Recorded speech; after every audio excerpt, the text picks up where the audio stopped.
Bonjour, Caroline Perroux, je suis élève stagiaire, formation Cap Dirigeant 11. Et je suis Élodie Alexandre, stagiaire, Cap Dirigeant 11 également. Nous allons répondre à une question qui est pourquoi doit-on fêter les 80 ans de la sécurité sociale? Avant ça, nous avons quelques propos introductifs à vous communiquer. Il est important de souligner 3 points. Le premier point, c'est la nécessité de provoquer une réflexion collective.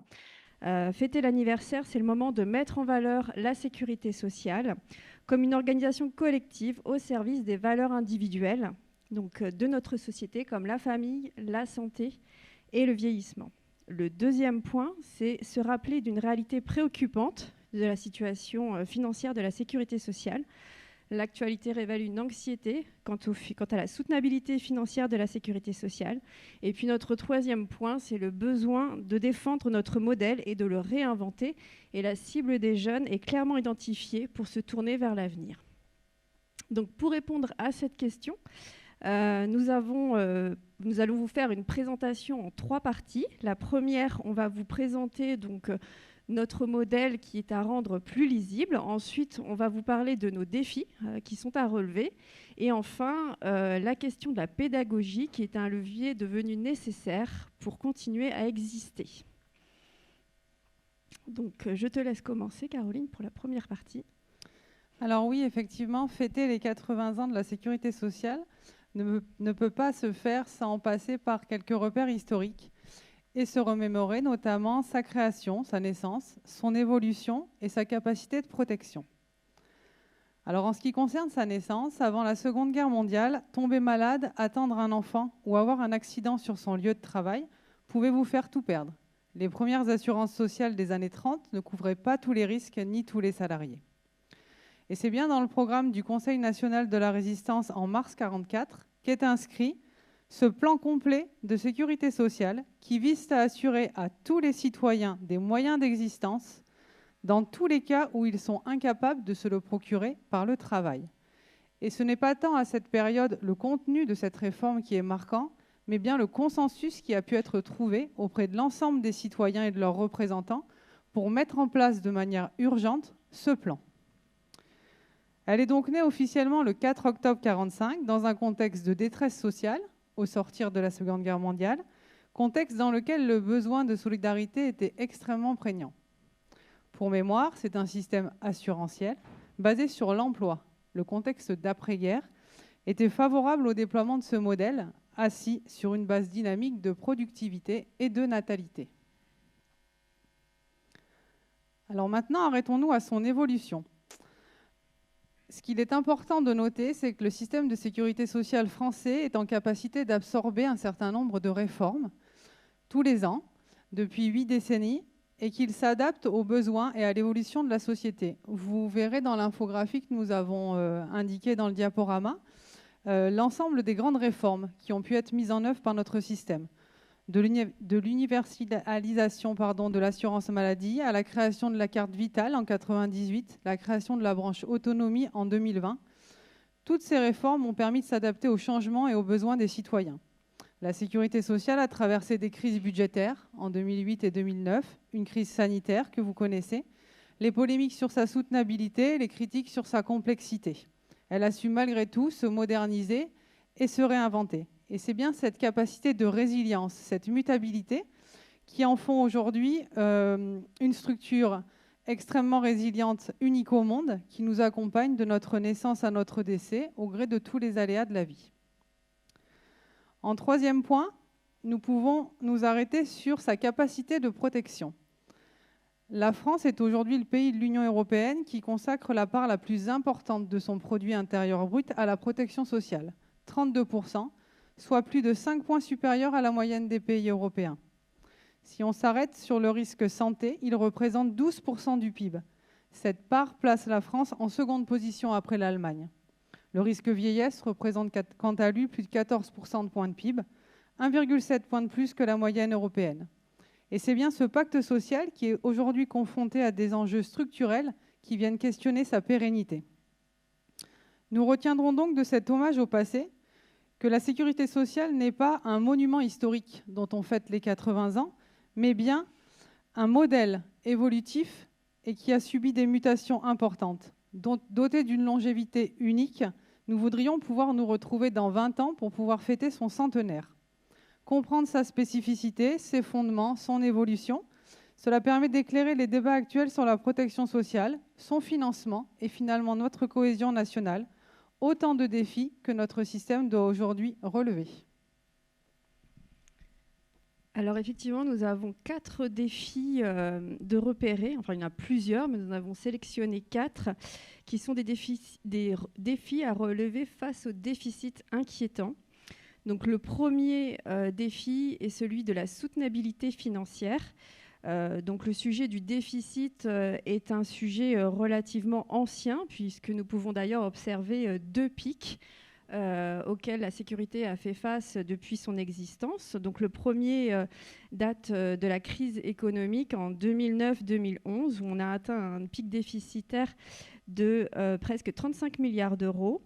Et la sécurité sociale a montré sa capacité à résorber ce déficit progressivement jusqu'à la crise Covid.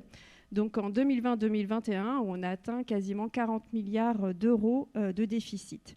Et donc on observe qu'aujourd'hui, nous avons beaucoup de mal à remonter la pente par rapport à ce déficit, puisque effectivement nos dépenses de protection sociale sont de plus en plus importantes et nos recettes sont de moins en moins importantes. Les différentes lois de financement de la sécurité sociale ou réformes ne suffisent pas, en tout cas n'ont pas suffisamment d'impact pour pouvoir rééquilibrer le budget. Donc, d'ailleurs, aujourd'hui, nous sommes dans une situation assez inédite puisque nous sommes donc en 2025. Nous ne sommes pas dans une période de crise particulière. Pour autant, nous avons un déficit prévisible de 23 milliards d'euros pour 2025. À cela s'ajoute un contexte économique défavorable, un contexte géopolitique préoccupant et une situation politique au niveau national incertaine. Donc, en ce qui concerne demain, donc on est sur le PLFSS, le plan de loi de financement de la sécurité sociale pour 2026.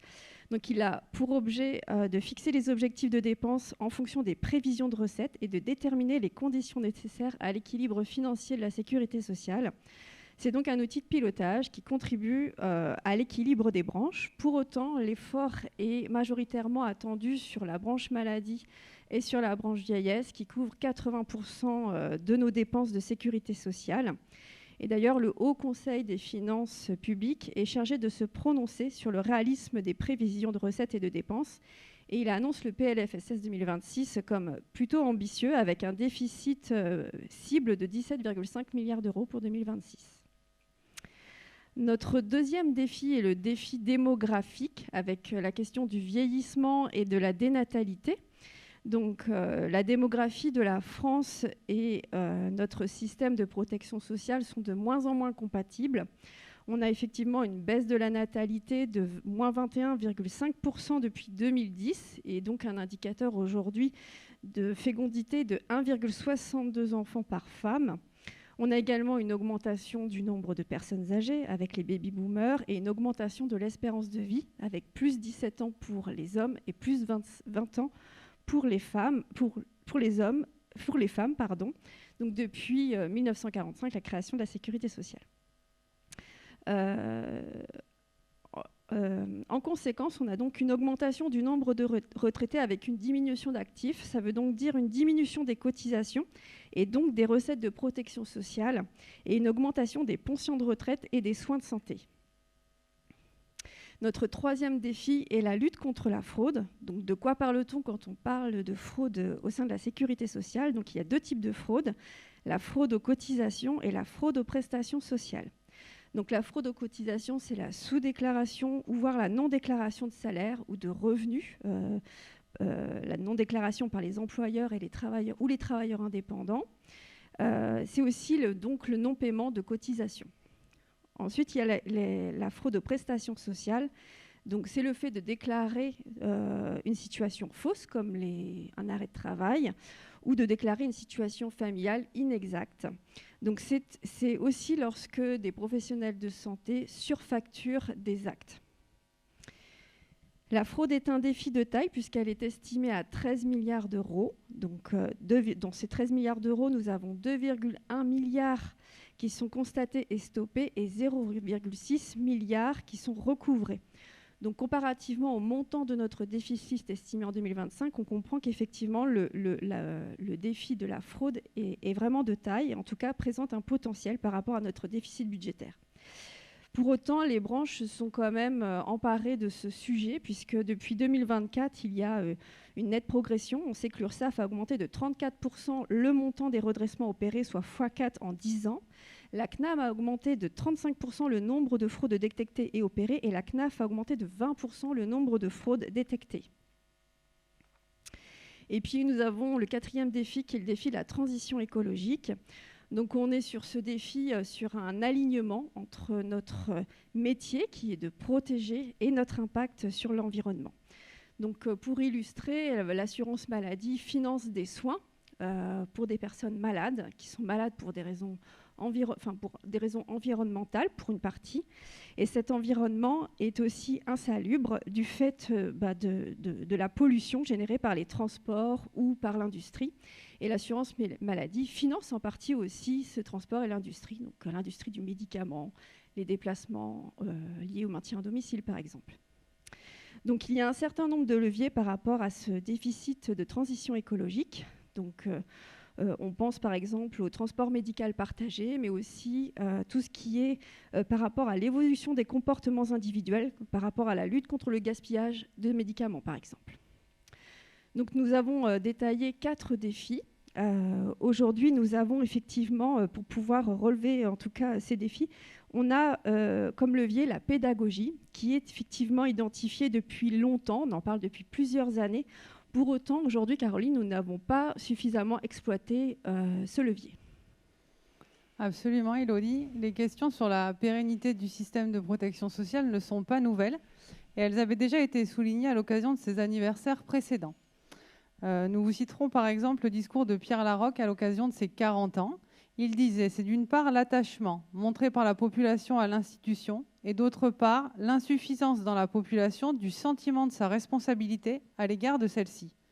Et comme la conscience de la solidarité qu'implique ce résultat n'existe pas spontanément, il importe de la créer et de l'entretenir par un effort d'éducation. » Et il n'insistait pas par hasard sur l'action éducative qu'il assimile à juste titre à cette éducation à la solidarité. Je vais également vous citer une partie du discours de Simone Veil à l'occasion des 60 ans de la sécurité sociale, qui disait « Ne perdez pas le sens de la sécurité sociale par l'accoutumance, la capacité donnée à chacun d'avoir les moyens de se soigner, acquis menacés par le vieillissement de la population. » Nous pensons aujourd'hui que ces propositions ont été insuffisamment prises en compte et trop faiblement investies. Et nous avons identifié 2 cibles qui sont les citoyens dans leur globalité et le public jeune pour renforcer et investir massivement dès maintenant cette pédagogie. En effet, depuis près d'un demi-siècle, la sécurité sociale fait partie intégrante de la vie des citoyens. Mais dans un sondage Ipsos qui date déjà de 1989, 53% des Français estimaient qu'ils étaient mal informés sur la protection sociale et 72% des jeunes. Alors même que 89% des Français identifient la sécurité sociale comme l'un des biens collectifs les plus précieux de notre pays. Et c'est bien ce paradoxe qui avait déjà été souligné par Pierre Laroque. Il nous semble donc nécessaire d'agir dès à présent sur ces 2 cibles.